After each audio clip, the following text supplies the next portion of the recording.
My camera could show what a person would look like 3 days in the future. When I photographed my parents, the picture showed them seated together at the wedding, hands clasped and pride shining on their faces. When I photographed my twin brother, he was bending down with a smile, arranging the train of the gown. When I photographed my best friend, Jessica, she wore a bridesmaid dress and recorded the ceremony through tear-filled eyes.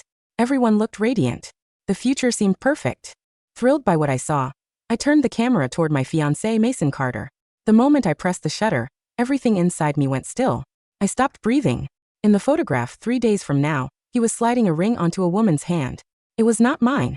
The scar between her thumb and forefinger could belong to only one person. My adopted sister, Lily Reynolds. She was the bride at the wedding 3 days away. And everyone I loved had spent an entire year making a fool of me. The photographs developed one by one. Morning came, but no matter how many times I looked at the image, the scar remained unmistakable between the woman's thumb and forefinger. Only Lily Reynolds had a mark like that. Barely able to breathe, I carried the camera to her bedroom. Her door stood open. Lily sat at her vanity, her face turned partly away from me. I pressed the shutter. A new photograph appeared, showing Lily and Mason kissing passionately on the bed meant for my wedding night. No. Something snapped inside me. I stared at the picture and forgot how to breathe. Lily, why are you still awake? The familiar voice came from the staircase. It belonged to my twin brother, Owen Reynolds.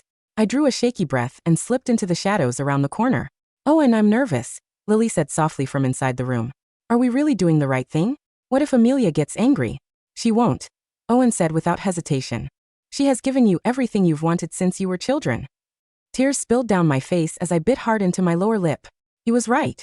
Ever since my parents had brought Lily home from a foster agency, nearly everything that belonged to me had been handed over to her. When we were young, Lily was afraid of the dark, so I had to surrender the largest, brightest bedroom. When we were older, Lily claimed her depression would worsen if she fell behind. So my parents pressured me to give up a coveted graduate fellowship and let her take the opportunity. Birthday cakes, dolls, holiday money. I thought I had already given her enough. Now they wanted me to give her my fiancé too? It's her birthday wish. Of course we're going to make it happen. Owen's voice softened even more. Mom and Dad are backing you. Amelia won't dare cause a scene. When Mason's wedding convoy arrives in 3 days, I'll bring her a bridesmaid dress. If she behaves, we'll let her attend your ceremony. If she refuses, we'll lock her upstairs. She won't get anywhere near you or Mason. You're the best. Lily threw herself into his arms. Standing alone in the dark, I suddenly understood what a joke my life had become. Lily had made a wish, so everyone had decided to fulfill it. But what about me? Mason had sworn I was the only woman he would ever love. He had promised me the wedding of my dreams. What did he think I was? I stumbled back to my room. Mason called a few minutes later. Amelia, did you get the gift I sent tonight? He sounded unusually cautious. That only made the whole thing crueler. No wonder he had arranged for a diamond necklace to be delivered without warning. Was it compensation, or just another way to keep his favorite fool quiet? I had already seen Lily's social media post. The necklace was merely a complimentary piece bundled with the collection of jewelry she had purchased that afternoon. Mason, why would you send me a gift right before our wedding? I forced a light laugh. You haven't done something you feel guilty about, have you? Of course not. He chuckled. Stop imagining things. I wiped away my tears in silence. Okay, but Mason, I only intend to have one wedding in my life. If I'm not happy with the ceremony 3 days from now, I won't marry you. His breathing faltered for a fraction of a second. Then his voice filled with absolute confidence. That won't happen. He did not mean the ceremony would satisfy me. He meant I would never have the courage to leave him. Be reasonable, Amelia. His voice hardened. A wedding is only a ceremony. Don't make it more important than it is. All you need to know is that you're the woman I love. The photograph of him kissing Lily flashed through my mind again. At last, my frantic heart went cold. I did not cry. I did not confront him. I simply ended the call. Then I called that person. If they could replace the bride, then I could replace the groom. Jessica Lane arrived at the Reynolds house early the next morning. She was a wedding planner and had personally handled every part of my ceremony. Only 2 days remained, and the venue was already fully decorated. Yet she sat on my parents' couch and announced that she wanted to replace every flower. The roses and peonies we chose feel dated. What about purple hydrangeas? They would look softer and more luxurious. She eagerly showed me a new digital rendering. After what the camera had revealed, I immediately pictured the pots of hydrangeas lined beneath Lily's bedroom window. They were her favorite flowers. We should add a few dishes to the reception menu too. My mother emerged from the kitchen with a list in her hand. Cilantro steak, crab cakes and cedar plank salmon. I hated cilantro and had a severe shellfish allergy. Every item she named was something Lily loved. They discussed the changes with growing enthusiasm and remembered to ask the actual bride only when they were nearly finished. Amelia, what do you think? I did not answer. I looked from one face to another and gave a quiet laugh. Are you planning my wedding or Lily's? Every expression in the room changed. What are you talking about? Owen spoke first, but his gaze slid away from mine. I'm sorry, Amelia. Lily's eyes immediately filled with tears. Mom and Dad just feel sorry for me. They want to take care of me a little more. I know I'm useless.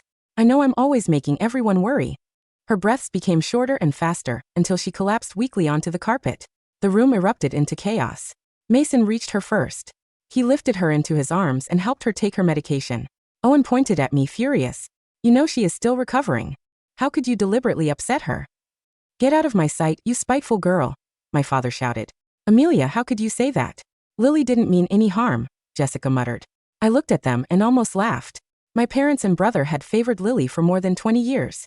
I had learned to live with that. Mason had deceived me because I had trusted the wrong man. I could accept that too. But Jessica? When her stepfather had beaten her, I had put myself between them and taken the blows. After her car accident, I donated so much blood that I nearly passed out. She had once held my hand and promised that even if the entire world betrayed me, she would remain by my side. Now she stood with everyone else. Every person in the room had chosen the other side. Suddenly, I was too tired to keep fighting. Fine, I said calmly. Change whatever you want. It has nothing to do with me anymore. I turned away. Guilt flashed across Mason's face, and he followed me toward the stairs. Amelia, that isn't what I meant. I gave him a humorless smile. It isn't? Then leave the wedding exactly as we planned it. No. The answer burst from him before he could stop it. He frowned. Jessica's ideas are good, and adding a few dishes won't hurt anyone. We can afford it. I smiled faintly and pulled my hand free. Then do whatever you like. Amelia. When he realized I would not argue, his face darkened. Could you stop with the passive-aggressive attitude? Lily has depression, and somehow she is still more stable and considerate than you. He walked away in anger. Without expression, I raised the camera and photographed everyone gathered in the living room. The image showed the second morning after the wedding. Mason stood beside Lily at a celebratory family brunch, their hands linked while my parents raised champagne glasses to the happy couple. Jessica, who had once promised to film my ceremony, sat nearby editing Lily's wedding video. The scene was picture perfect. There was only one thing missing from it. Me. That was fine. I sent a message to the man who had agreed to come for me. After you pick me up, take me straight to the private terminal. I want the wedding in Stonebridge, New Albion. I don't want to stay in Ridgehaven another day. His reply came almost immediately. Okay. I collapsed onto my bed and closed my eyes, exhausted in every possible way. People came looking for me throughout the day. Mason apologized and told me not to overthink things. He insisted he treated Lily like a younger sister. Jessica sent message after message, claiming I had pre-wedding anxiety and offering to take me to a movie. I knew exactly what they were doing. They wanted to keep me calm. They were terrified I would discover the truth, create a scene, and ruin Lily's wedding. I had no time for any of them. I began sorting my belongings for the trip 2 days away. Then I emailed my resignation, and my supervisor immediately called me in a rage. Amelia, the client discovered that your campaign proposal was plagiarized, and now you're trying to disappear? You're not leaving until you cover the company's losses. I froze. I had spent 3 months developing that proposal. Every concept and every line had come from me. How could I have plagiarized it? I searched for the person who supposedly owned the original work. The name that appeared was Lily Reynolds. Years earlier, my parents had forced the same company to hire Lily because they wanted me to look after her. She lacked the experience for promotion and had been passed over several times. Now, using my proposal, she had jumped straight into an associate director position. Jessica, thank you so much. Lily hugged Jessica in the living room, glowing with excitement. I carried the proposal downstairs and threw it onto the table in front of them. Jessica's face went white. Explain. I stared at the woman I had considered family, each breath scraping through my chest. Only 2 people outside the company have been inside my office, Mason and you. He never knew the security code. You did, because you claimed you had an emergency the last time you visited. I don't know what you're talking about. Jessica forced herself to look composed and lifted her chin. Amelia, you can be unbelievably stubborn. It's one proposal. Why couldn't you be generous and let your sister use it to build her career? I could hardly believe what I was hearing. Jessica, you're my best friend Dash. She's right. Why shouldn't an older sister help her younger sister? Owen interrupted as he entered the room. Consider the proposal your promotion gift to Lily. This discussion is over. No one will mention it again. They moved in front of Lily. One was my twin brother. The other had once been closer to me than family. Both had betrayed me to protect her. I let out a bitter laugh. Then I noticed the heavy gold bracelet around Lily's wrist. It was supposed to be part of my wedding gift from my mother. She had claimed she was short on funds and persuaded me to transfer $28,000 toward a set of family jewelry that would be returned to me after the ceremony. Apparently, the bracelet had belonged to Lily all along.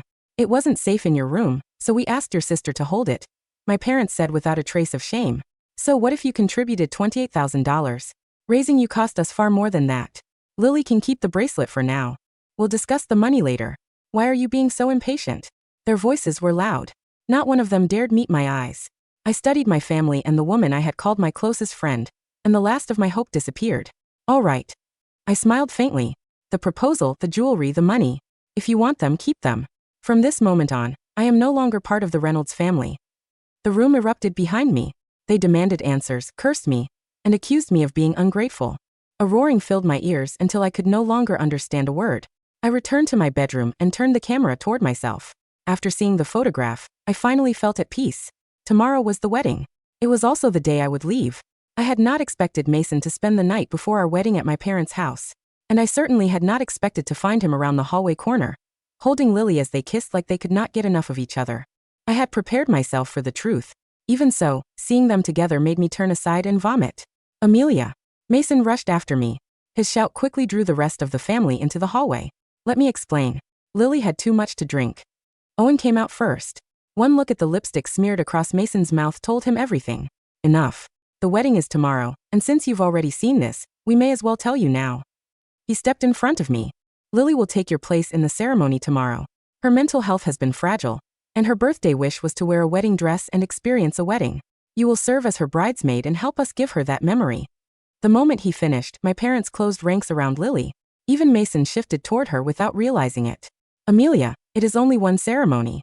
We can hold another one for you later. He met my eyes. You've never cared about appearances, but Lily cannot handle another emotional shock. You understand, don't you? Amelia, marrying Mason has always been my dream. Lily looked at me through trembling tears. Please let me have this one thing.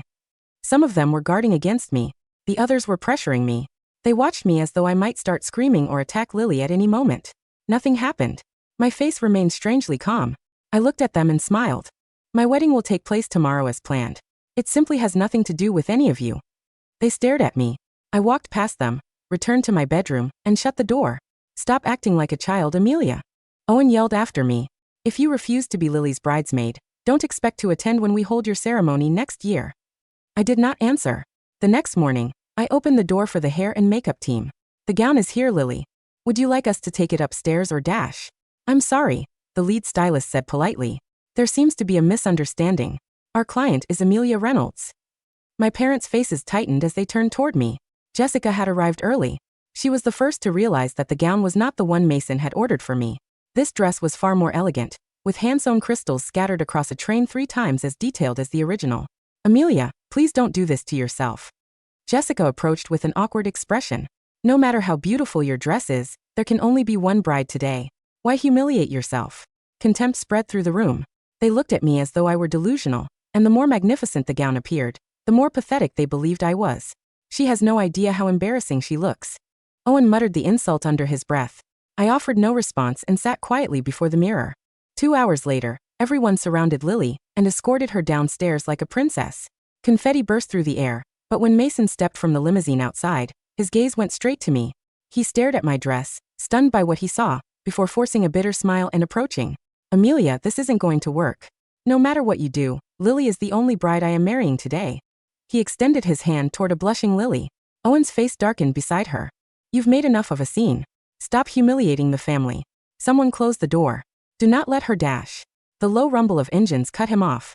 A convoy of sleek black vehicles turned onto the private drive and stopped outside the Reynolds estate without warning. A tall man stepped out of the lead car carrying a bouquet. Mr. Whitmore? Mason's eyes widened in shock. What are you doing here? The man did not spare him a glance. He walked directly toward me. I came for my bride, Gabriel Whitmore said. Then he smiled and held out his hand. The morning air outside the Reynolds estate turned instantly brittle. Gabriel Whitmore did not merely arrive. His presence altered the gravity of the driveway. He stood well over 6 feet, broad-shouldered beneath an overcoat of charcoal cashmere cut with Seville row precision. His eyes, dark and unreadable, as deep slate, swept past the floral arches, past the hired caterers, past Mason, Carter, and locked onto me with a calm, unhurried certainty. In his right hand, he held a cascading bouquet of white gardenias and stephanotis, flowers whose sweet, clean perfume cut straight through the cloying scent of Lily's purple hydrangeas. Mr. Whitmore? Mason repeated, taking an involuntary step forward. His voice carried the high, nervous pitch of a junior associate caught unawares by an auditor. There must be some mistake. This is a private family ceremony. The Carter-Reynolds Union. Gabriel did not halt his stride. His polished Oxford struck the pavement with measured authority. When Mason moved slightly into his path, Gabriel's personal head of security stepped smoothly between them, shoulder-checking Mason back half a yard with effortless leverage. Amelia, Gabriel said softly. He stopped 2 feet from me. The cold wind lifted a strand of my hair, his gaze tracked it, his expression softening by a fraction that only someone standing this close could detect. He extended his leather-gloved hand, palm upward, offering both the bouquet and his fingers. The jet is fueled at the north hangar. Your luggage has already been cleared through customs. I looked at his open palm. 24 hours ago, when I realized the depth of the trap my family had laid, I had dug through an old silver tin in the back of my desk. Inside was a single, black and gold card given to me 2 years prior at an international urban development summit in Chicago. I had caught a fatal design flaw in a commercial logistics proposal for Whitmore Global. Gabriel had spent 45 minutes listening to me dismantle his lead architect's blueprint, and before he left he had handed me that card with a quiet promise. If you ever decide your talents are wasted in Ridgehaven, call my direct line. The door is never locked. When I dialed him yesterday, I had asked for one thing. Take me away from this town, and let the wedding they stole be replaced by one they cannot touch. Gabriel hadn't asked for explanations. He had simply replied, tell me the color of your dress, and give me 12 hours. Amelia. My mother's shriek broke the hush. She rushed down the front steps, her silk gown rustling frantically. What is the meaning of this? Who is this man? You're getting married to Mason. The family agreed. The family agreed that Lily would take the bridegroom. I interrupted, turning my head slightly to look at my mother. My voice was level, carrying across the manicured lawn. You made your decision last night. You even picked the hydrangeas and the crab cakes. Amelia, stop it. Owen's face was dark with humiliated fury.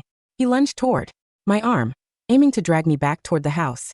You're making a public spectacle out of our family. You think you can hire some high-end escort service with fancy cars to save face. Owen's fingers never touched my sleeve. Gabriel caught my twin brother's wrist in midair. The crack of bone against grip made Owen gasp, his knees buckling an inch as Gabriel twisted his arm downward with surgical disinterest. You speak to her with your hands at your sides, Gabriel said, his voice dropping into a low, terrifying baritone that silenced the entire driveway. Or you lose the ability to use them. Let go of him, Lily cried, rushing forward in her voluminous, ill-fitted gown. Owen is her brother. How can you be so cruel? She threw herself toward Gabriel's side, tears already welling in her large, innocent eyes, the exact theatrical swoon that had brought my parents, Mason and Owen, to their knees for 15 years. Gabriel did not catch her. He stepped back half a pace. Lily stumbled over the hem of her train, her knee striking the concrete curb with a dull, unglamorous thud. My dress, she wailed. Mr. Whitmore, Mason pleaded, his hands raised placatingly, his eyes darting between the 6 black armored SUVs lining the lane and the security detail flanking the perimeter. Please. You don't understand the situation. Amelia is acting out of jealousy. She's emotionally unstable. We had an arrangement. Your arrangement, Gabriel said, looking at Mason for the very first time with a look of absolute, clinical disgust, ended the moment you looked at another woman while holding Amelia's ring. Gabriel turned his back on them entirely.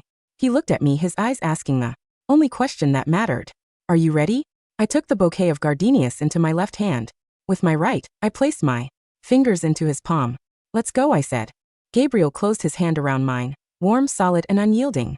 He guided me into the passenger compartment of the lead Maybach. The heavy door closed with a muffled, airtight seal, cutting off my mother's hysterical screams, Mason's panicked shouting, and the sound of Lily sobbing on the curb. As the car accelerated smoothly down the private lane, I opened my clutch and pulled out the small, vintage brass camera. I rolled down the tinted window by 2 inches and pressed the shutter, capturing the group standing in the driveway behind us.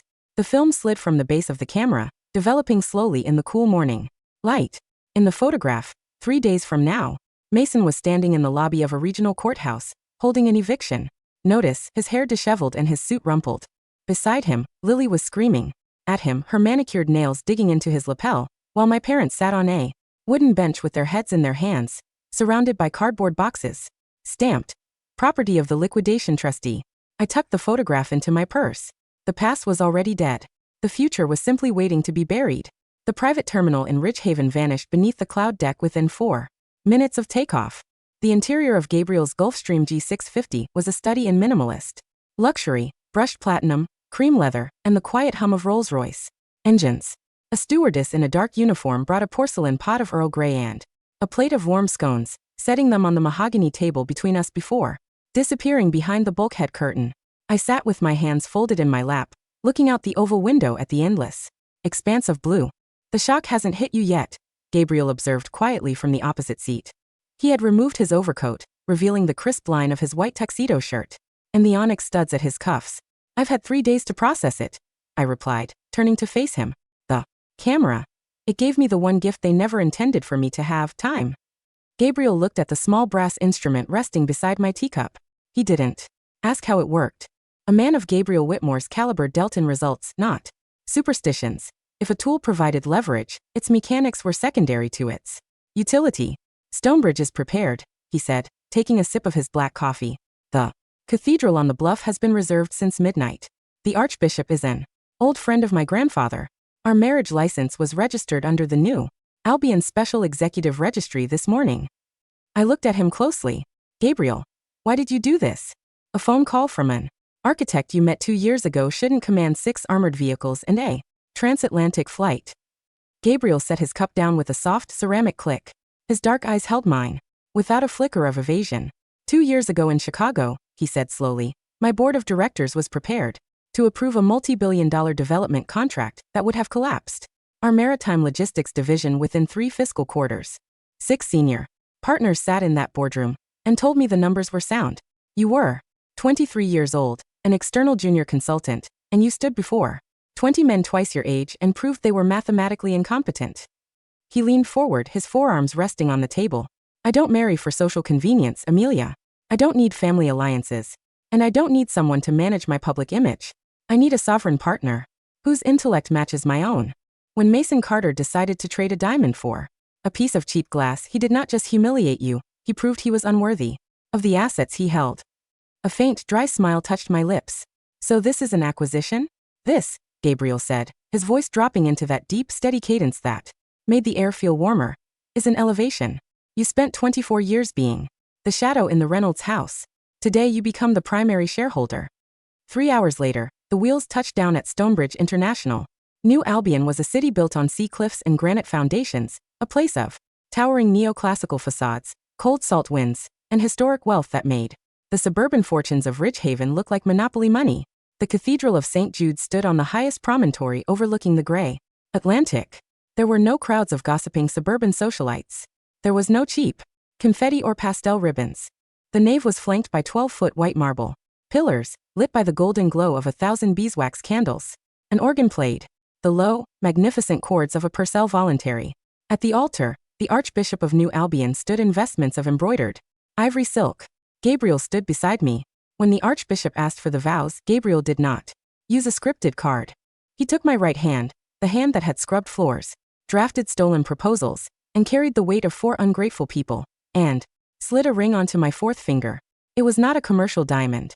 It was an antique emerald-cut sapphire, deep and clear as a midnight ocean, encircled by platinum bezels that had belonged to the Whitmore matriarchs for 3 generations. With this ring, Gabriel said, his voice echoing through the vaulted stone arches, I give you my name, my fortune, and the full weight of my shield. Where you build, I will defend. Where you strike, I will follow. When my turn came, my voice did not waver. With this ring, I give you my mind, my labor, and my loyalty. We stand together, and we look back at nothing. The Archbishop raised his hands. By the authority vested in me by the state of New Albion and the Holy Church, I pronounce you husband and wife. Gabriel turned to me. He lifted the lace veil from my face, his fingers lingering against my cheekbone with an unexpected, searing warmth. He bent down and kissed me, not the hesitant, guilty peck Mason used to give me between phone calls, but a deep, sovereign claim that washed away every bitter memory of the Reynolds hallway. As we walked down the stone aisle together, My brass camera hung securely from my wrist. I raised it one more time and photographed the heavy wooden doors of the cathedral. The image that developed showed tomorrow morning's edition of the New Albion. Financial Times. Whitmore marries. Amelia Reynolds appointed Chief Strategy Officer of Whitmore Global Infrastructure. Beneath the headline was a single subline that made my heart sing with cold mathematical precision. All outstanding supply contracts with Carter Logistics terminated effective immediately. Back in Rich Haven, the scene at the Carter Reynolds wedding was deteriorating into a slow-motion catastrophe. Jessica Lane stood near the hydrangea-draped gazebo, her wedding planners headset crackling with static. Her clipboard was slipping from her sweat-dampened fingers. What do you mean the caterer wants payment up front? Jessica hissed into her radio. Mr. Carter's account was supposed to settle the balance upon arrival. The credit card was declined, Mississippi Lane, the head caterer replied through the earpiece, his tone curt. The corporate card issued by Carter Logistics bounced 3 minutes ago. If we don't have $22,000 in certified funds before the carving station opens, we pack the trucks. Inside the bridal holding suite, Lily was screaming. The train is torn, she shrieked, kicking at the lace of the dress she had demanded from Amelia. And the waist is too loose. Why didn't the seamstress take it in? Lily, darling, please, our mother pleaded, kneeling on the floor with a mouthful of safety pins, her expensive hairstyle coming undone in frizzy clumps. We had to use the dress Amelia ordered. The boutique didn't have time to alter a custom piece in 12 hours. It looks ridiculous on me, Lily sobbed, throwing a crystal perfume bottle at the vanity mirror. The glass shattered, spraying alcohol across the dressing table. Everyone saw that man take Amelia. Did you see his car? Did you see the flowers he brought her? Mason didn't even bring me real gardenias. These are plastic. The door banged open. Mason stood in the doorway, his bow tie crooked, his face flushed red from 4 glasses of straight bourbon.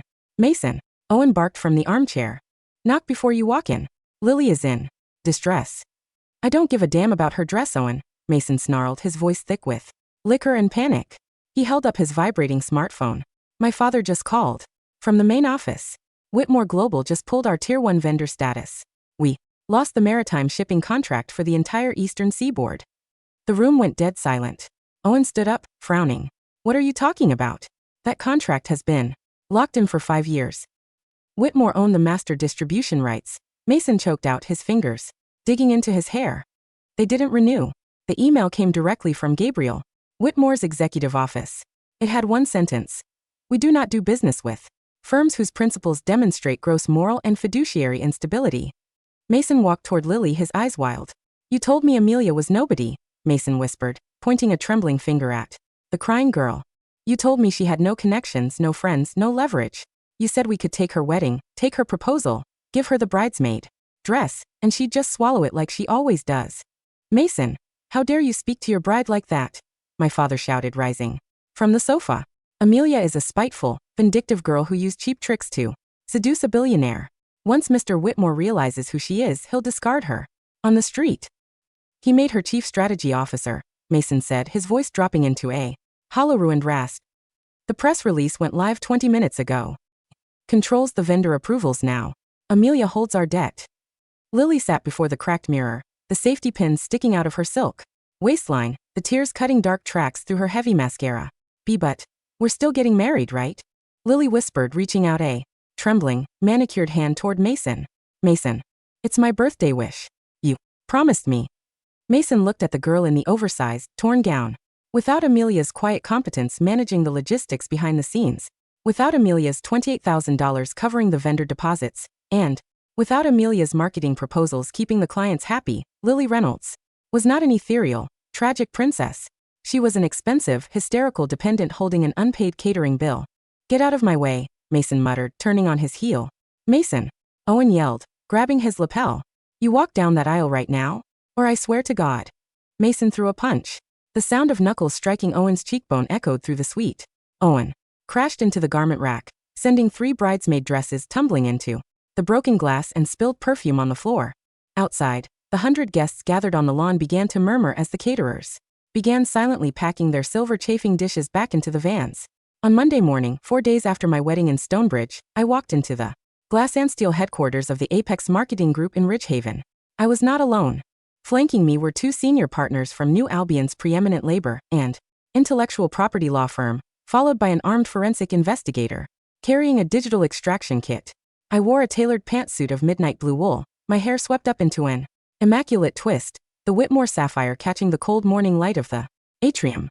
When the elevator opened onto the executive floor, my former supervisor, Marcus Vance, was standing by the reception desk with a cup of coffee. When he saw me, the paper cup slipped from his hand, spilling hot liquid across the polished terrazzo. "Hey, Amelia." "Good morning, Marcus," I said, my voice smooth and rhythmic as a ticking clock. "I believe you mentioned on the phone last week that I wasn't allowed to leave the company until I covered the losses from the plagiarized campaign proposal." The legal team moved forward before Marcus could stammer an answer. "Mr. Vance," the lead attorney, Harrison Vance, no relation but possessing twice the pedigree, said, presenting an injunction stamped by the federal district court.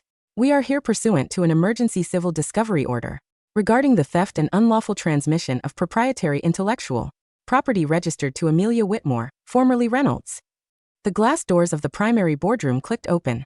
Lily was sitting at the head of the conference table, wearing an expensive new designer blazer, undoubtedly purchased with the remainder of my stolen $28,000. Beside her sat Jessica Lane, who was reviewing a presentation deck for the client meeting scheduled for 10 o'clock. When Lily saw me, the color drained from her face so fast she looked like a wax mannequin. "Amelia?" Jessica gasped, standing up so quickly her chair rolled back into the credenza. What are you doing here? You resigned." "She didn't resign," Harrison Vance said, stepping into the boardroom and placing the court order flat on the glass table. "Her resignation was tendered under duress following an orchestrated corporate conspiracy to defraud her of 3 months of billable intellectual assets." The forensic investigator immediately walked to the presentation podium, inserted an encrypted thumb drive into the main terminal, and initiated a system override. "Stop that," Jessica shrieked, lunging toward the laptop. "That's proprietary client material for the Horizon Telecom campaign." "Actually, Mississippi Lane," I said, walking to the head of the table and looking down at my former best friend, "the Horizon Telecom campaign was drafted on my personal cloud server between June 14th and August 2nd. Every timestamp, every revision layer, and every original graphic file contains my private cryptographic metadata." I tapped the glass table with the tip of my pen. "The forensic team pulled the building's keycard logs from last Thursday night. You used your emergency guest pass to access my office terminal at 11:42 p.m. You downloaded 42 gigabytes of campaign files onto a private Kingston drive. And at 1:15 a.m., you uploaded those exact files to Lily Reynolds' corporate portal." Jessica backed away until her spine hit the floor-to-ceiling window. I was just helping her. She needed the promotion for her health. Under Title 18 of the United States Code, Section 1832, Harrison Vance recited, in a cold, bored monotone, "The theft of commercial trade secrets carries a statutory penalty of up to 10 years in federal prison and a fine of $5 million. Lily burst into tears. She dropped to her knees beside the conference table, looking up at me with her hands clasped to her chest. "Amelia, please. I'm your sister. I made a mistake. I was just so desperate to prove to Mom and Dad that I wasn't useless. You have everything now. You're married to Mr. Whitmore. Why do you have to destroy me over one project?" I looked down at her. I looked at the gold bracelet around her wrist, the heavy family heirloom that my $28,000 had paid for.